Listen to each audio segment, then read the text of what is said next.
अगर मैं आपसे कहूं कि दुनिया की सबसे ताकतवर खोज कुछ नहीं थी, तो क्या आप यकीन करेंगे?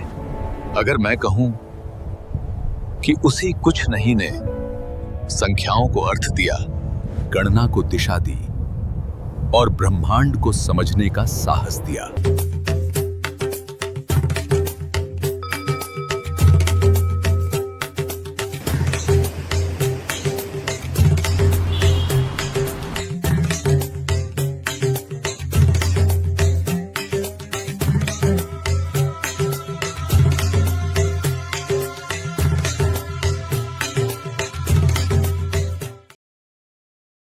कहते हैं सभ्यताएं तलवारों से नहीं, सूत्रों से महान बनती हैं। आज से लगभग 1300 वर्ष पहले राजस्थान की भूमि से एक ऐसा मस्तिष्क जन्मा जिसने कुछ नहीं को गणित की सबसे बड़ी शक्ति बना दिया। आज हम बात कर रहे हैं महान गणितज्ञ, खगोलविद और शून्य को नियम देने वाले महान आचार्य ब्रह्मगुप्त की। प्रणाम। आचार्य ब्रह्मगुप्त, इतिहास आपको भारत के महानतम गणितज्ञों में गिनता है। आपका जीवन लगभग 70 वर्षों तक गणित और खगोल विज्ञान को समर्पित रहा। कृपया हमारे श्रोताओं को बताइए, आपकी यात्रा कहां से शुरू हुई? मेरा जन्म राजस्थान की भूमि पर हुआ। मुझे सिखाया गया कि गणित केवल संख्याएं नहीं, बल्कि ब्रह्मांड की भाषा है। मैंने आकाश को देखा, ग्रहों की गति को समझा और यह जाना यदि गणना में नियम न हो तो ज्ञान अधूरा रह जाता है। आचार्य, आपके युग से पहले भी भारत में गणित की एक सशक्त परंपरा थी। समय की गणना, ग्रहों की चाल और संख्याओं के क्रम पर आचार्य आर्यभट्ट जैसे विद्वान पहले ही गहन कार्य कर चुके थे। लेकिन तब भी शून्य एक संकेत था, एक मौन स्थान। मेरा प्रश्न यह है आचार्य, आर्यभट्ट की उस नींव ने आपकी सोच को कैसे दिशा दी? आपने उस मौन स्थान को किस क्षण ये समझा कि अब उसे एक पूर्ण संख्या बनना चाहिए? आर्यभट्ट का कार्य शून्य की यात्रा की पहली सीढ़ी था। उन्होंने दिखाया कि किसी अंक का मूल्य उसके स्थान से बदलता है। यह अपने आप में एक क्रांति थी, पर जब तक उस स्थान पर कुछ नहीं को पहचान नहीं मिलती, गणित अधूरा रहता है। मैंने उसी अधूरेपन को पूरा किया। मैंने संकेत को संख्या बना दिया। शून्य केवल खालीपन नहीं है, यह गणना की नींव है।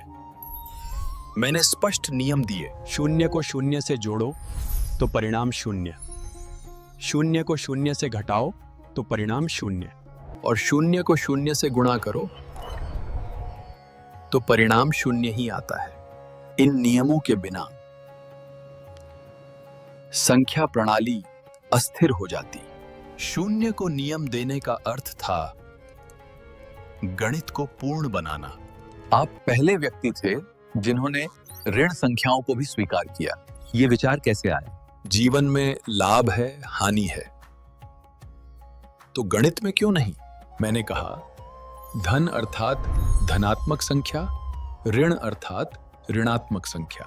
और मैंने नियम निर्धारित किए। ऋण का ऋण से गुणन अर्थात धन, धन का ऋण से गुणन अर्थात ऋण। ये विचार बाद में पूरे विश्व की गणित का आधार बन गया। आपका नाम बीज गणित यानी अलजेब्रा में भी अत्यंत सम्मान से लिया जाता है। मैंने द्विघात समीकरणों यानी क्वाड्रेटिक इक्वेशंस के सटीक हल बताए। साथ ही अनिश्चित समीकरणों के लिए ऐसे तरीके दिए जो यूरोप में सदियों बाद अपनाए गए। यह प्रमाण था कि भारतीय गणित अपने समय से बहुत आगे था। आपकी खगोल गणनाएं आज भी वैज्ञानिकों को आश्चर्य में डालती हैं। वो भी बिना आधुनिक उपकरणों के। मेरे पास दूरबीन नहीं थी, पर दृष्टि थी। मैंने बताया ग्रह क्यों चलते हैं, ग्रहण क्यों होते हैं, और सूर्य चंद्रमा की दूरी के बारे में पुरानी भ्रांतियों को सुधारा। कुछ त्रुटियां थीं, पर दिशा सही थी। आपकी विधियां इस्लामिक विद्वानों तक पहुंची और यूरोपीय विद्वानों तक भी। हाँ, मेरी रचनाएं ब्रह्मस्फुट सिद्धांत अरबी में अनुदित हुईं। 1657 में यूरोप ने जिन विधियों को नई खोज कहा, उनकी जड़ें भारत में पहले से थीं। आचार्य, आज की शिक्षा प्रणाली भारत के इस गणितीय गौरव को अक्सर भूल जाती है। ज्ञान सीमाओं में नहीं बंधता, पर इतिहास याद रखना सभ्यता का कर्तव्य है। यदि भारत अपने गणितज्ञों को समझे तो आत्मविश्वास स्वतः जागेगा। शून्य, ऋण संख्या, बीजगणित और ब्रह्मांड, एक ही व्यक्ति ने इन सबको सूत्रों में बांधा। आचार्य ब्रह्मगुप्त, आपने सिद्ध किया कि भारत केवल आध्यात्मिक नहीं, वैज्ञानिक महाशक्ति भी रहा है। धन्यवाद आचार्य। आप सभी दर्शकों का भी धन्यवाद, जो इस अद्भुत यात्रा में हमारे साथ रहे। हम फिर मिलेंगे अगले एपिसोड में इतिहास के एक और महान मस्तिष्क के साथ।